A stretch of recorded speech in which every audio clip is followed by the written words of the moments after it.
우리는 올인 지저스라는 주제로 구약 성경에 나타난 예수 그리스도에 대해서 함께 나누고 있습니다. 하나님의 형상 자체이신 예수님께서 그 죄로 무너진 우리의 형상들을 회복시키시고 다시 예수님의 형상으로 살아가야 될 사명을 우리에게 주셨다라고 이야기했었죠.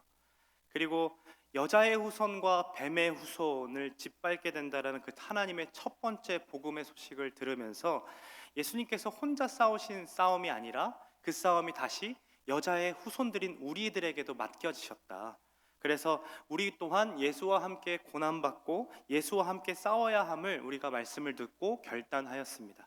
그리고 지난주에는 은혜를 받고서도 방주에서 구원을 받고서도 결국 실패하는 노아의 삶을 살펴보면서 하나님께서는 그 실패하는 인생 가운데도 심음과 거둠과 추위와 더위, 여름과 겨울과 낮과 밤을 통해 내가 여전히 너를 긍휼히 여기고 또 자비로 그 죄인들과 함께한다라는 그 은혜를 경험하게 하신다라고 말씀하셨고, 또 예수 그리스도를 통해 죄인인 우리를 죄인으로 바라보시는 것이 아니라 의인으로 바라봐 주신다는 사실에 기뻐하고 즐거워하면서 그 주를 하나님 앞에 보내고 또 한 주간을 여러분 그렇게 살아냈을 거라고 생각이 됩니다.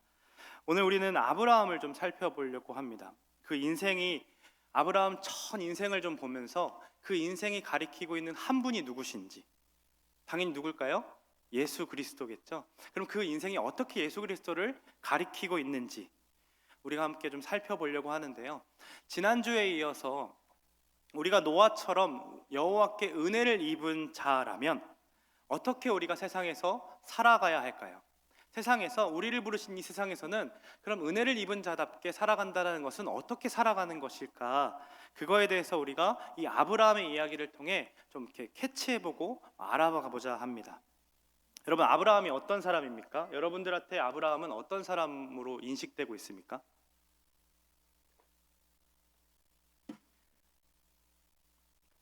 온라인 예배를 드리는 줄 알았어요.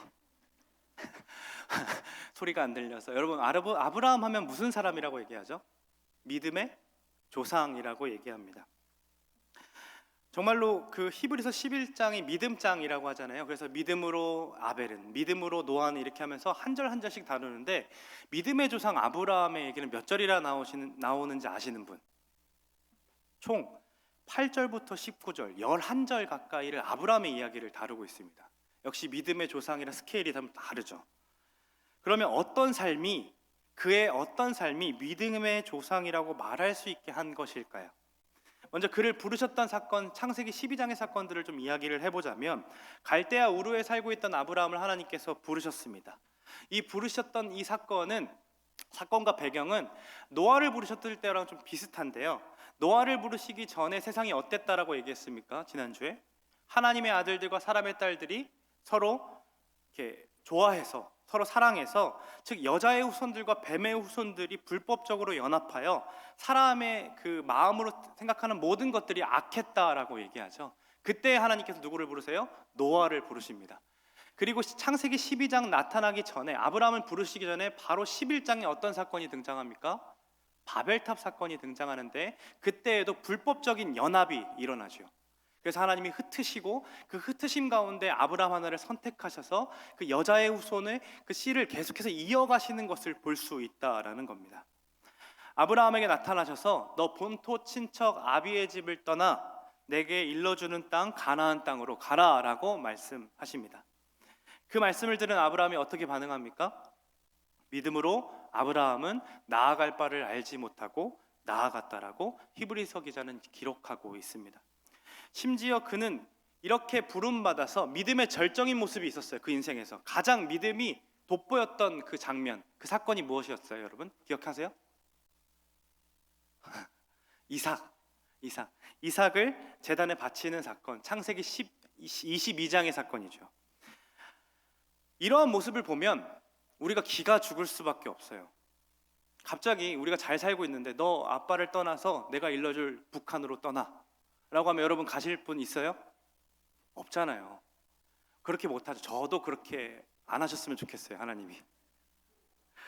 그리고 네 딸 너무 좋아한다, 너 수아 재단에 바쳐. 표수아는 바칠 수 있지만 제가 조수아 제 딸은 제 딸은 바칠 수가 없어요. 그냥 내리칠 수 있지만 우리 자매는 제 딸은 바칠 수가 없어요.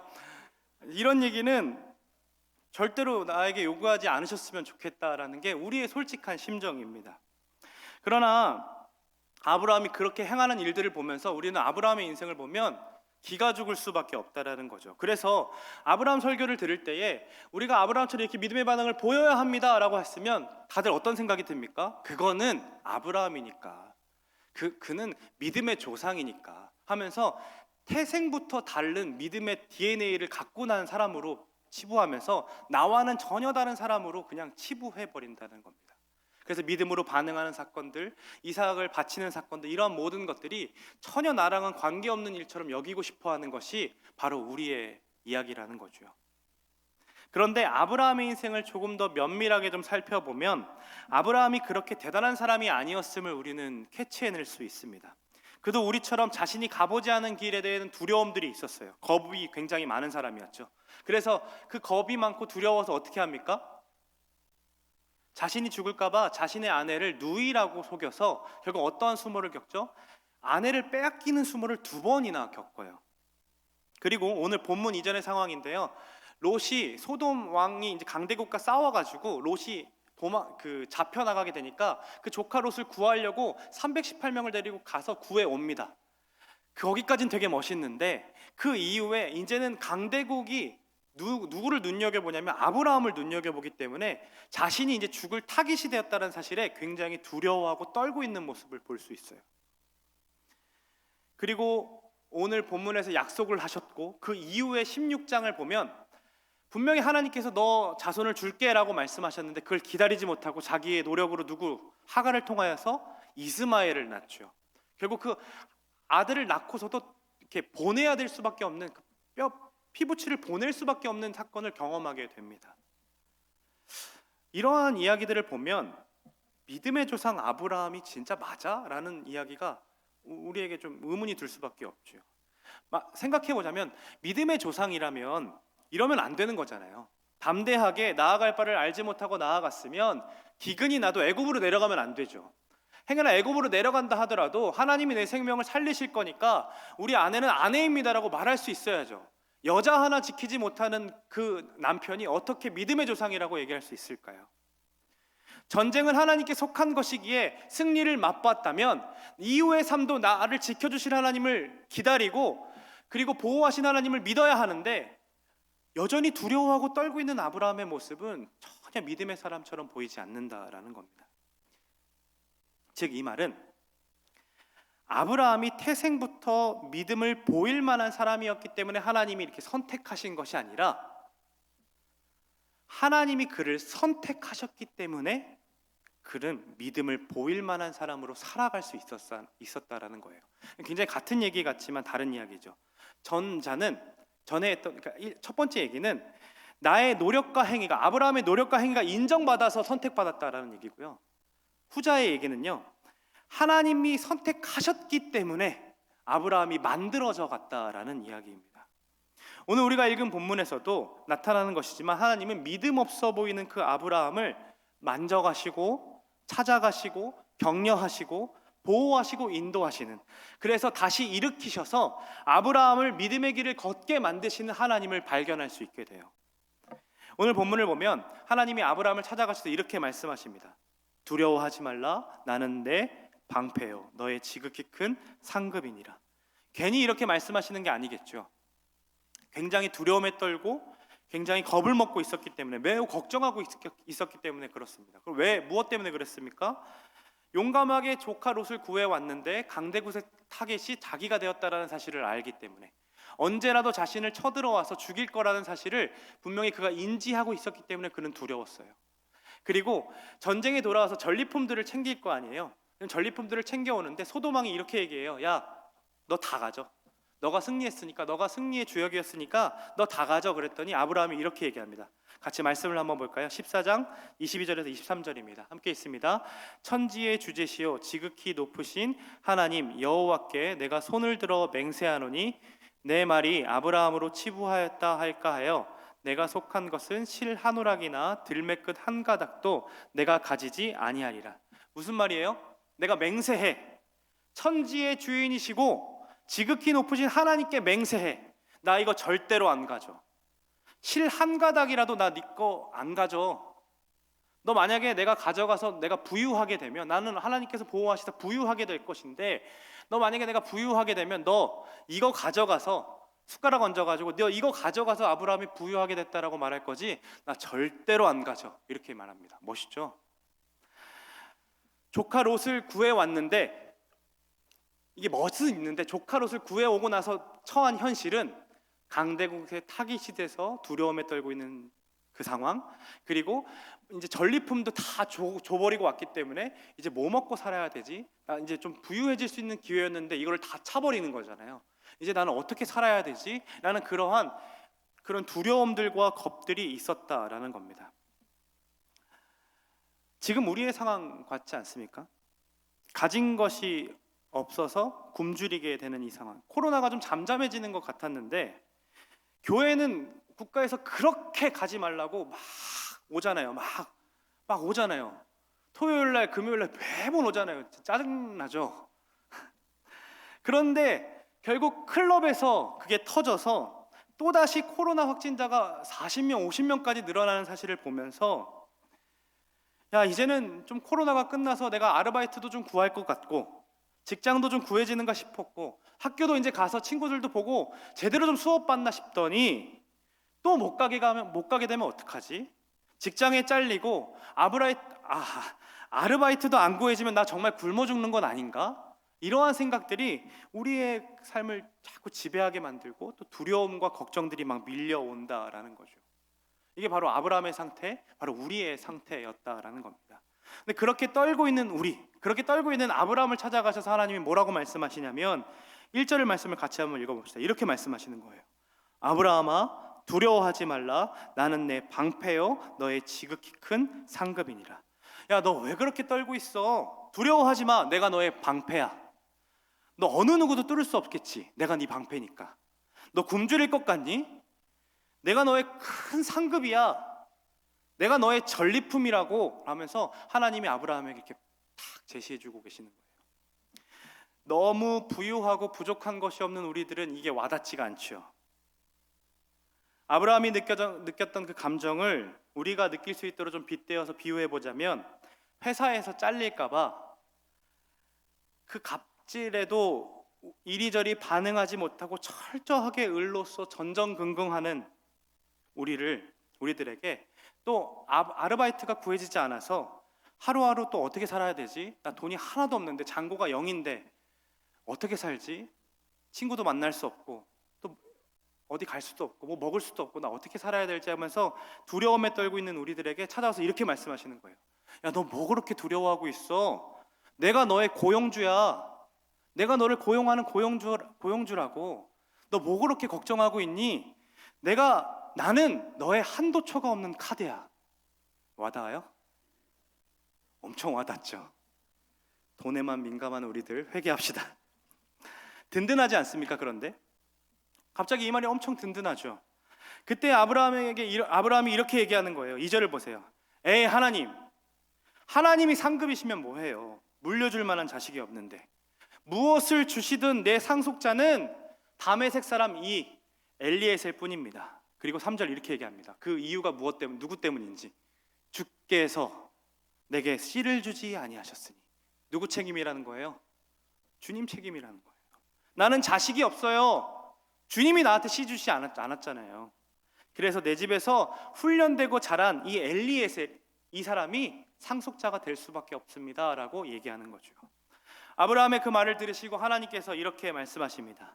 그 사람이 내 상속자가 아니라 내 몸에서 날 자가 내 상속자가 되리라. 야, 엘리에셀, 너 상속자 아니야. 상속자라면 네 몸에서 날 자야지. 못 믿겠어? 하면서 이제 말씀하세요. 어떻게 말씀하시면, 자, 고개를 들어서 위를 쳐다봐봐. 그리고 하늘을 봐봐. 별들을 셀 수 있겠니? 이렇게 말씀하시는 거예요. 지금이야 우리가 환경이 오염돼가지고 지금 우리 성남 땅에서 이렇게 별을 바라보면 하나 둘 다 셀 수 있잖아요, 그렇죠? 한 5개 6개 나와요, 그렇죠? 그런데 우리가 지난 그 블레싱 지나는 그 땅에 가서 그때 그 길바닥에 누워가지고 다들 별 보던 사람들이 있었잖아요. 수많은 그 환경이 좋은 데만 가도 별을 수없이 바라보면서 즐거워하죠. 그런데 아브라함이 살던 이때 별은 얼마나 많았을까요? 굉장히 압도적이었겠죠. 너 셀 수 있겠니? 하자마자 고개를 절로절로 흔들면서 아니요, 절대 못 세죠. 그러면서 이렇게 얘기하시는 거예요. 그때 네 자손도 이와 같으리라. 시각 자료를 탁 보여주시면서 하나님이 어떻게 하실지를 알려주시는데 이보다 멋진 설교가 어디 있어요? 아브라함이 얼마나 벅찼을까요? 그 얘기를 들으면서. 그래서 이렇게 성경은 이야기합니다. 함께 읽어볼까요? 시작. 아브라함이 그가 여호와를 믿었다라고 말합니다. 성경에서 말하는 믿음은 자기 심령과 어떤 자기 확신이 아닙니다. 믿습니다. 나 믿을 거예요. 아멘 하는 어떤 그런 외침이나 각오나 투지가 아니란 말이에요. 여러분, 여러분에게 사랑하는 사람들이 다 있죠. 부모님이 될 수도 있고 지금 교제하는 형제자매일 수도 있겠습니다. 그리고 친구가 될 수도 있겠어요. 그런데 그 사랑하는 사람을 믿습니까? 라고 한다면 여러분들 당연히 믿습니다 라고 얘기할 수 있을 거예요. 그런데 그 사람이 다른 여자, 다른 남자와 손을 잡고 클럽에 들어가는 걸 봐요. 그럼 여러분들 동일하게 믿는다라고 얘기할 수 있나요? 여기서 이제 좀 갈릴 겁니다. 믿는다라고 얘기하는 분들과 믿지 못합니다라고 얘기하는 분들이 갈릴 거예요. 왜 그렇습니까? 그 사람이 한 번도 나를 배신한 적이 없는 사람이라면, 한 번도 그러한 건덕지를 보여준 사람이 없는 사람이라면 당연히 나는 그렇게 가도 나는 믿습니다라고 얘기할 수 있을 거예요. 그런데 내가 배신한 경험이 많고 사람에게 배신당한 경험이 많다면, 혹은 아빠나 엄마에게 내가 속상함을 겪었던 경험이 많다면 우리는 그 얘기를 들었을 때 당연히 뭐라고 얘기합니까? 못 믿습니다 라고 얘기할 겁니다. 이처럼 믿음이라는 것은 어떤 자기 확신이나 자기 신념이 아니라 그 대상이 누구인지를 알아가는 것이 중요하다라는 겁니다. 단순히 내가 믿습니다, 나 믿을래요 라는 그 확신이 아니라 그 대상이 누구인지를 분명하게 알고 신뢰한다라는 것이 믿음이라는 것이죠. 다시 말해 아브라함이 여기서 여호와를 믿었다라는 것은 하나님을 분명하게 알아가고 그분을 신뢰함이 이렇게 자라갔다라는 거예요. 즉 이제부터 자신에게 일어나는, 아브라함 인생에서 일어나는 모든 일들의 원인과 결과가 다 선하신 하나님께 있다라는 그 사실, 자신의 삶이 하나님께 이렇게 꽉 사로잡혀 있다는 그 사실을 아브라함이 알기 시작했다라는 겁니다. 지금은 비록 굉장히 자식이 없어서 어렵고 힘들지라도 하나님이 그 시작과 끝을 아시고 선한 길로 나를 이끌어 가시는 분임을 알기 때문에 내 고집을 부르지 않고 하나님 앞에 나아가는 것, 그것이 바로 믿는다라는 겁니다. 하나님은 그 믿음, 아브라함의 그 신뢰함을 의로 여겨 주십니다. 그리고 더 나아가 자손뿐만 아니라 땅을 주시겠다는 약속도 하세요. 7절 같이 한번 읽어볼까요? 함께 있습니다. 나는 이 땅을 내게 주어 소유를 삼게 하려고 너를 갈대아인의 우르에서, 왜 갈대아 우르에서 살고 있는 아브라함을 부르셨다라고 얘기합니까? 지금 아브라함이 거주하고 있는 그 땅을 아브라함에게 주시려고. 그런데 아브라함에게만 주시고자 하는 것이 아니라 아까 말씀하셨던 별들처럼 많은 수많은 아브라함의 후손들에게도 그 땅을 누리게 하시려고 아브라함을 선택하셔서 부르셨다라는 겁니다. 그때 아브라함이 질문을 해요. 이렇게 질문해요. 주 여호와여, 내가 이 땅을 소유로 받을 것을 무엇으로 압니까? 그 약속하신 것 이루신다고 하셨는데 그러면 그 사실을 내가 어떻게 인증받을 수 있나요? 어떤 일이 벌어지면 내가 그 사실을 믿을 수 있을까요? 이렇게 얘기하는 겁니다. 믿음의 조상이면 아멘 해야 되는 거잖아요. 근데 무지하게 물어보죠.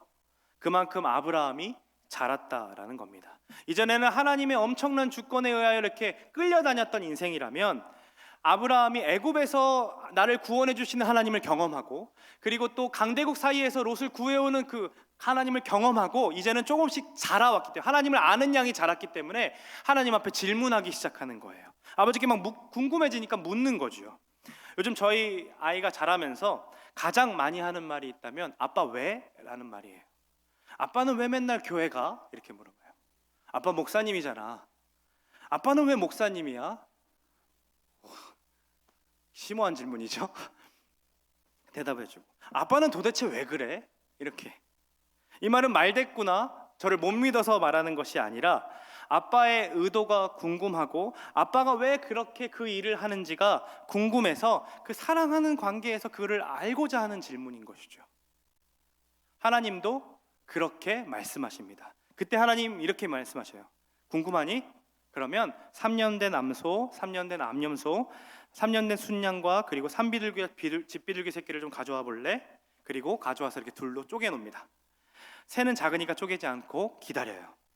그리고 이제 오랜 시간 기다렸어요. 그래서 사체가, 이게 동물 사체들이 이렇게 벌어지니까 솔개들이 와서 그걸 먹으려고 하면 아브라함이 계속 쫓아냈죠. 가 하면서. 그러고 기다리다가 아브라함이 잠이 듭니다. 그렇게 잠이 들었을 때에 흑암과 두려움이 그에게 임했다라는 것은 하나님께서 그에게 나타나셨다라는 것인데, 그 두려움이 임해요. 하나님이 나타나셨기 때문에 반응할 수밖에 없는 그 두려움, 그게 뭡니까? 경외함이죠. 그 경외심이 일어나면서 하나님께서 이렇게 말씀하십니다. 13절과 14절 같이 한번 읽어볼까요? 여호와께서 아브라함에게 이르시되 너는 반드시 알라 내 자손이 이방에서 객이 되어 그들을 섬기겠고 그들은 400년 동안 내 자손을 괴롭히리니 그들이 섬기는 나라를 내가 징벌할지며, 계속 읽어볼까요? 너는 장수하다가 평안히 조상에게로 돌아가 장사될 것이요 내 자손은 4대 만에 이 땅으로 돌아오리니 이는 아모리 족속의 자손 아직 가득 차지 아니함이라 하시더니, 갑자기 약속의 근거를 말씀해 주겠다라고 하는데 이방에서 400년 동안 괴롭힘을 당한다는 그 고난받는 이야기를 하시는 거예요. 하나님이 400년 후에 그들을 그렇게 400년 동안 그들을 고난받게 하시고, 그리고 그 이방 민족을 족속들을 징벌하시고 아브라함의 자손을 다시 구원하실 것이다라는 약속을 하신다라는 거죠. 이 사실이 일어나는 때가 아브라함이 서 있는 땅, 아브라함이 서 있는 그 땅이 하나님의 약속이 이루어지는 땅으로 시작되는 시기다라는 것을 지금 약속해 주고 계신다라는 거죠. 아브라함에게는 이 말이 와닿지 않을 수 있죠. 왜요? 400년 후라고 하니까 뭐 자기가 죽고 난 뒤의 일이잖아요. 그러니까 와닿지 않을 수 있겠지만 지금 창세기를 접하는 1차 독자들이 누구죠? 출애굽한 백성들이에요. 자신이 왜 끌려 나왔는지, 자신이 왜 애굽에서 그 땅에 있어야 했는지, 자신이 지금 왜 광야에서 가나안 땅으로 가야 하는지를 모르고 있는 그들에게 아브라함의 이야기를 통해 하나님께서 미리 약속하셨고 그 약속을 자신들을 통해서 이루어 가시는 것을 보여주는 그 메시지를 들을 때에 그들이 얼마나 소름 끼쳤을까요? 그들이 이런 마음이 들지 않았을까요? 하나님의 백성으로 살아가게 하시려고 우리를 가나안 땅으로 부르신 거구나, 하나님이 우리를 버리지 아니하시는구나 라는 그 사실들을 깨달으며 벅찬 감정들이 들었을 겁니다. 아브라함에게 400년 동안 너의 후손들이 종살이하고 구원받게 되는 이 일들을 이렇게 보여주시고, 해가 져서 어두울 때에 연기나는 화로가 보이며 타는 횃불이 이렇게 막 나타납니다. 그게 하나님께서 그 가운데 임재하시는 것을 상징하는 거거든요. 그리고 하나님의 횃불이 고기 사이로 이렇게 지나가는 거예요. 각 나라의 왕들끼리 행하는 이 고대 근동의 언약은 이처럼 동물을 이렇게 반으로 쪼갠 다음에 두 왕이 이렇게 손을 잡고 이렇게 걸어갑니다. 그렇게 걸어가는 이유는 이 언약을 깨는 사람은 이 동물의 사체처럼 반드시 죽임을 당할 거라는 사실을 인지시키기 위해 이렇게 약속하는 거예요. 그런데 지금 두 사람이 지나가야 된다면 누구랑 지나가야 돼요? 하나님의 횃불과 그리고 아브라함이 같이 지나가야 되는데, 아브라함은 지금 철저하게 잠을 자고 있고 누가 지나갑니까? 거기에 하나님의 횃불만이 그 불길 사이로 지나간다라는 겁니다. 이 말의 뜻은 무슨 뜻입니까? 이 언약, 내가 너와 세우는 이 언약 못 지키면 내가 이렇게 되겠다, 나에게만 책임이 있다, 아브라함 너에게는 언약을 지킬 어떤 근거도, 또 지키지 못해서 어떤 책임도 너에게는 없다, 너의 노력도 없어도 된다, 오직 내가 이 약속을 지키고 내가 이 약속을 실현시키고 내가 반드시 이 약속을 이루어낼 것이다라는 하나님의 어떤 그 선포를 보여주고 있는 거죠. 하나님이 스스로 이루시겠다는 그 약속 정말로 이루어졌습니까? 우리가 성경을 이렇게 넘겨서 출애굽기의 말씀을 보면 이루어 가시는 것을 볼 수 있죠. 그러나 그 약속만 이루신 것이 아니죠. 하나님께서는 아브라함에게 무뼈를 셀 수 있나 보라라고 하시면서 네 자손도 이와 같을 거야라고 말씀하실 때에 네 자손이라는 이 말을 복수형, 어떤 수많은 자손들을 얘기하는 것이 아니라 단수로 씁니다. 그 단수가 어떤 겁니까? 한 사람만을 이야기한다는 거죠. 수많은 별들처럼 너 자손도 이럴 거야 하는데 한 사람이 숨겨져 있다는 거예요. 그 숨겨진 한 자손이 누구입니까? 바로 예수 그리스도라는 겁니다. 바울은 이렇게 얘기합니다. 갈라디아서 3장 16절인데 함께 읽어볼까요? 시작. 이 약속들은 아브라함과 그 자손에게 말씀하신 것인데 여럿을 가리켜 자손이라 하지 아니하시고 오직 한 사람을 가리켜 내 자손이라 하셨으니 곧 그리스도라. 아브라함의 자손, 무뼈 중에 한 사람이라고 지목했던 예수 그리스도께서는 400년이 뭐예요? 더 오랜 시간 동안 죄의 노예로 괴롭힘 당하는, 그렇게 괴롭힘 당할 수밖에 없는 살고 있는 인생들을 위해 무너진 형상으로 뱀의 후손처럼 은혜 받지 못한 자처럼 살아가는 인간들을 위해 친히 이 땅 가운데 오셔서 십자가를 지시고 우리 죄를 단번에 해결하셨습니다. 아브라함의 인생을 좀 잘 살펴보세요. 여러분 성경을 읽으면서 아브라함을 좀 잘 살펴보세요. 그리고 우리가 발견해야 될 거는 야, 아브라함 대단하네, 나도 아브라함처럼 살아야지, 이 메시지가 아닙니다. 아브라함이 얼마나 믿음의 사람이 있는가를 보고 기가 죽어서 나는 그렇게 할 수 없어, 아브라함이니까 그렇게 되는 것이, 나는 그런 사람이 못 되라고 단정짓고 결론 짓으려고 아브라함을 지금 설명하는 것이 아닙니다. 믿음 없는 자에게 직접 행동하시고 자신을 나타내서 보여주심으로 믿음을 가지게 하시고 믿음을 자라게 하시는 그 하나님, 그로 인해 아브라함을 정말 갈대아우르에서 우상을 섬기며 살아갔던 그 아브라함을 선택하셔서 믿음의 조상으로 삼아주시는 그 하나님, 그 하나님을 보는 거예요. 우리는 성경을 보면서 그 하나님을 찾는 거예요. 아브라함에게 너의 노력이 아니라 내가 반드시 이 약속을 이루고 지키고 실현할 거야 라고 말씀하시고 애굽에서 이스라엘 백성들을 친히 꺼내어 주시는 그 하나님, 그렇게 꺼내어 주신 것처럼 죄 때문에 허덕거리고 늘 죄인처럼 살아가는 인생들을 위해서 내가 반드시 그 약속을 지킬 거야 라고 말씀하셨던 그 하나님이, 스스로 내가 그 약속을 지키고 행할 거야 라고 말씀하셨던 그 하나님이 직접 우리 가운데 오셔서 십자가를 지시고 처절하게 죽으신 그 예수님을 이 성경을 보면서 찾아내는 거라는 거죠. 그로 인해 그 약속을 성실하게 실현시키시고 그 이루시는 신실하신 그 예수 그리스도를 우리가 바라봐야 한다라는 겁니다. 아브라함의 인생을 보면 그가 자신의 인생이 이렇게 만들어질 것을 알 수 있었을까요? 절대로요. 그 인생이 알 수 있었다면 좀 더 담대했겠죠. 근데 그는 몰랐어요. 그는 그의 인생이 어떻게 흘러가는지, 또한 자신의 이루시는 목적, 그리고 내가 내일 어떻게 살아가야 하는지 그거 잘 몰랐어요. 마치 비전 트립에 가면 선교사님이 이거 먹어 하면 이거 먹어야 되고, 괜히 다른 거 시켰다가 우리 어저께 들었는데 토마토 주스를 시켰다가 괜히 이상한 토마토 주스를 맛보는 일, 그런 거 말고 선교사님이 먹으라고 하는 거 먹고 가라고 하는데 가고, 그래야 그렇게 가이드 해주시는 것들을 따라가야 진짜 그 맛보고 좋은 것들을 누릴 수 있는 것처럼 아브라함은 내일에 어떤 삶이 펼쳐질지는 모르지만 매일매일 삶 가운데 하나님께서 자신의 인생을 인도하시는 것을 믿으면서 따라가 보니까 결국 믿음의 사람이 되었다라는 겁니다. 그렇게 아브라함이 하나님을 더 신뢰할 수 있게 되었다라는 거죠. 그 믿음이 자라서 어디까지 갑니까? 모리아 산에 이삭을 끌고 올라가 이삭을 칼로 내리치는 데까지 갑니다. 그리고 그 위에서 자신이 하나뿐이 없는 그 아들을 이삭을 내리치는 거죠. 내리치지 않았잖아요. 아니에요, 진짜 내리쳤어요. 그러니까 하나님이 어떻게 말리셨어요? 아브라함아 아브라함아 하고 말리시죠. 진짜 그를 내리쳤어요. 그래서 히브리서 기자는요 이렇게 얘기해요. 같이 한번 읽어볼까요? 그가 하나님이 능히 이삭을 죽은 자 가운데서 다시 살리신 줄로 생각한지라.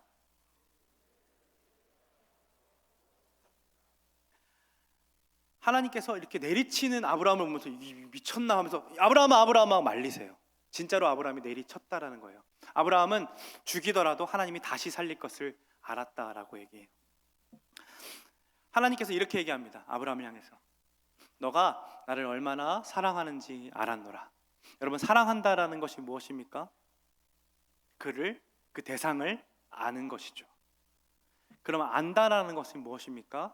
곧 믿음입니다. 그는 하나님을 믿고 신뢰하고 알고 사랑하기 때문에 담대하게 그 일을 행했습니다. 그러한 시험을 주신 이유는 하나님과 아브라함이 동행함을 이렇게 가면서 그 끝에서 알려주고 싶으셨던 하나님의 마음이 있었던 거예요.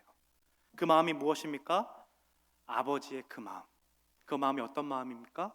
하나밖에 없는 그 아들을 죽여야만 하는 그 아버지의 마음을 아브라함이 행해주기를 바라면서 아브라함 또한 그 마음을 좀 알고자, 좀 알았으면, 그리고 또 아브라함의 이렇게 시험을 감당할 걸 하나님은 아셨겠죠. 승리할 걸 아셨겠죠. 이렇게 인생의 역사를 보면서, 우리가 성경을 보면서 믿음의 조상을 따라 그 후손들도 아브라함을 보면서 그 인생을 드림으로 하나밖에 없는 아들을 내어주신 그 하나님의 사랑을 알기로 알아줬으면 하는 마음을 이 아브라함의 인생 가운데 남기셨다라는 거예요. 이삭도요, 자신이 죽게 될 나무를 져서 모리아산에 올라가서 나무 위에 몸을 묶어서 아들을 칼로 내리쳐야만은 그 아브라함의 너무나도 괴로운 아버지의 심정을 하나님께서는 아브라함 인생을 통해 아브라함이 알아주기를 바라셨고, 아브라함이 그렇게 믿음을 보임으로 우리 또한 그렇게 알아내시기를 바라셨습니다. 하나님께서는 아브라함의 전 인생의 그 곳곳을 통해서 하나님의 마음을 알게 하시고 그의 후손들에게 전해질 그 삶의 흔적들을 통해 앞으로 오실 예수 그리스도, 그 예수 그리스도를 알아가게 하셨습니다. 가리키도록 하셨어요. 아브라함을 부르시고 자신이 누리던 아버지의 집과 모든 것을 내려놓고 본토 친척 아버지의 집을 따라 하나님이 명하신 땅으로 아브라함이 걸어가죠. 마치 가장 익숙했었던 하나님의 사랑, 그 하나님과 함께 영원 전부터 누리던 그 교제, 거기를 떠나 본토 친척 아비의 집을 떠나 이 땅 가운데 내려오신 예수 그리스도를 보여줍니다. 가나안 땅에 도착했을 때 아브라함이 경험했던 것이 무엇입니까? 바로 기근이었어요. 그래서 그는 기근을 좀 극복하고자 애굽으로 나아갑니다. 실패를 경험하죠. 그러나 예수님도 이 땅에 오셨을 때에 그 가나안 땅에서 기근을 경험하십니다. 광야에서 40일 동안 금식하실 때 어떠한 어려움들을 겪습니까?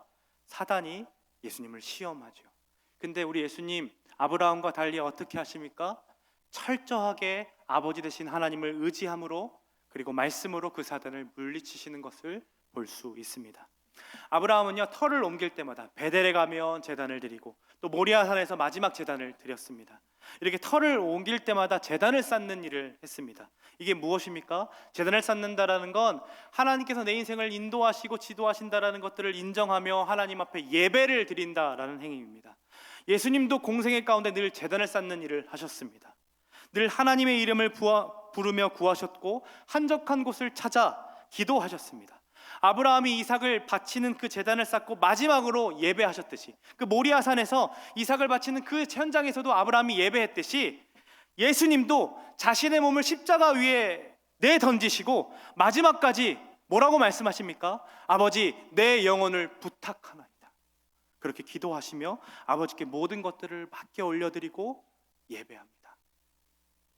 이처럼 아브라함은 자신의 전 인생을 통해 오직 한 분이신 예수 그리스도를 이렇게 손가락으로 가리킵니다. 그가 의도했던 것이 아니죠. 그가 의도했던 것이 아니라고요. 그가 가진 믿음은 그가 잘나서 얻어진 것도 아니라 했죠. 하나님이 만들어 가시기 때문에 자신의 인생이 어떻게 해석되었는지, 어떻게 예수님을 가리키고 있는지 몰랐어요. 그러나 자신의 전 인생을 뒤돌아보고 돌아보니까 하나님께서 나를 가르쳐 주시고 내 믿음을 자라게 하심으로 결국 내 인생의 전 영역이 모든 것이 합력하여서 선을 이룬다는 것처럼 누구를 가리킵니까? 예수 그리스도를 아브라함이 가리키고 있었다라는 겁니다. 우리에게도 예수님을 가리키라고 누구를 보내셨습니까? 성령 하나님을 보내주셨습니다. 그분은 우리 옆에서 말할 수 없는 탄식으로 우리를 위해 기도하는 분이라고 말씀에 적혀 있습니다. 우리가 예수 그리스도를 닮아가도록, 예수 그리스도를 나타내고 그분을 이렇게 드러내고 가리키도록 옆에서 계속해서 우리를 설득하시고 이끄십니다. 그로 인해 우리의 삶을 단순히 이 세상에서 버티도록 어떤 잘 먹고 잘 사도록 우리를 이끄시는 분이 아니라 예수 그리스도를 명확하게 가리키는 삶으로, 예수님을 명확하게 드러내는 삶으로 살기 위해 성령 하나님이 우리를 떠나지 아니하시고 영원히 함께 하신다라고 말씀하셨다라는 거예요. 은혜를 입은 자로서 살아가고 싶지만 우리가 우리의 인생을 바라보며 하루하루가 좀 견디기 힘들 때가 있습니다. 당장 직장에서 나를 자른다라는 소식에 앞으로 몇 달간 들어오는 돈이 없어서 걱정하는 우리 지체들도 있고요. 아르바이트도 구해지지 않아서 어디 좀 나가고 싶은데 친구도 못 만나고 집에서 계속 있는 친구들도 있을 겁니다. 그리고 갑자기 주어진 수많은 시간들을 어떻게 해결할 수가 없어서 갑자기 찾아오는 이 공허함 때문에 내가 교회라도 열심히 갔으면 주중에 화요일날 우리 행리 모임하죠, 리더 모임하죠, 여호수아 군대하죠, 이런 것들을 갖고 하면서 청년들과 만나며 유익을 누렸던 사람들은 코로나로 인해 그것들이 탁 막혀버리니까 그 공허함들이 어떻게 해결됩니까? 계속 핸드폰을 붙잡고 계속 드라마 1화부터 시작해서 16화까지 하루 이틀 내에 다 보는 거예요. 일주일 내에 드라마 2편을 시즌 1, 2, 3, 4를 다 보는 거죠. 그리고 다 때려치고 내 성깔대로 반응하고 싶을 때도 우리에게 있습니다. 그러다가 아브라함처럼 아내를 빼앗기는 것 같은 부끄러움을 당하기도 하고, 아브라함처럼 내 노력으로 무언가를 좀 얻어보려고 하다가 애쓰다가 실패를 맛보기도 합니다. 그러나 여러분 기억하십시오. 아브라함이 믿음의 사람이 된 것은 그의 노력이 아니었습니다. 자기 확신이나 자기 신념으로 된 것이 아니었다라는 거예요. 하나님이 그와 함께 하심으로 그에게 하나님이 어떠한 분이신지 나타나 보이시고 하나님을 계속해서 경험하게 하셨습니다. 그로 인해 모리아산까지 가서 여호와 이레 라고 외칠 수 있었던 것은 하나님께서 계속해서 그를 만들어 가시고 알려주시고 나타내셨기 때문이지 아브라함이 싹이 달란 종자였기 때문이 아니라는 거예요. 하나님은 지금도 우리의 확신 때문에, 어떤 우리의 경건함 때문에 한 주간 영화를 보지 않고 한 주간 내가 말씀만 받기 때문에 나를 선택하시고 사용하시는 것이 아니라, 우리가 비록 이렇게 말씀을 나누고 은혜를 또 나누고 집에 돌아가서 또 죄를 범하고 음란한 것을 보고 열심히 또 하나님을 버리고 살아갈지라도 우리를 포기하지 아니하시는 그 하나님의 손이 우리를 붙들고 있기 때문에 우리가 하나님의 사람으로, 믿음의 사람으로 우리 인생의 전 영역을 통하여서 예수 그리스도가 한 분이시고 예수 그리스도가 유일한 구원자이시고 길이시고 생명이심을 우리가 나타낼 수 있었다라는 겁니다. 성경은요, 우리에게 우리의 인생을 기대하거나 어떤 너는 경건한 사람이야 라고 얘기하지 않습니다. 성령이 우리와 거하지 않으면 우리는 경건함을 이룰 수 없는 존재라고 설명합니다. 의인이 없나니 하나도 없다고, 그리고 죄를 짓는 데는 빠릿빠릿하다고, 혀에는 악독이 가득하다라고 얘기하죠. 우리가 우리를 봐도 그렇죠. 우리의 경건은 사실 없잖아요. 성경은 너무 쉽게 읽다가 오늘 여기까지 보자, 그만 보자, 한 장 정도 읽고 점심 먹고 또 한 장 보고, 그렇게 그만 보자 하는데 드라마 한 편은요, 한 번 시작하면 끝을 낼 수가 없어요. 꼭 그 마지막 순간에 가서 꼭 그 이 편이 궁금하게 만들어서 끝을 내요. 그래서 계속해서 보게 만들죠. 기도는요, 너무 쉽게 내일 해야지, 마을 원들을 위해 기도해야지, 내일 해야지 하면서 계속해서 내일로 미루고 다음으로 미루고 싶은데, 친구들과 대화하는 것은 밤새면서 해도 끊이지가 않아요.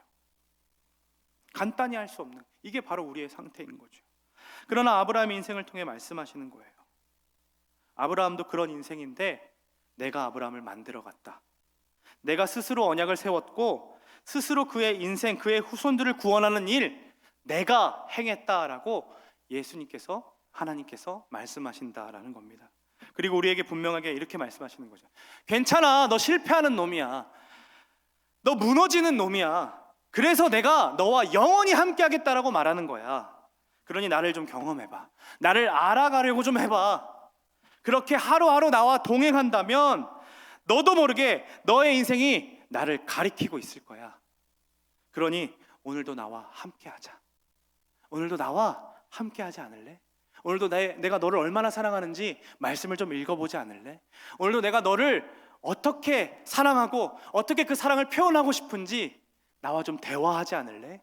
하면서 성령께서 우리의 가운데 옆에 팍 붙으셔서 계속해서 얘기하신다라는 거예요.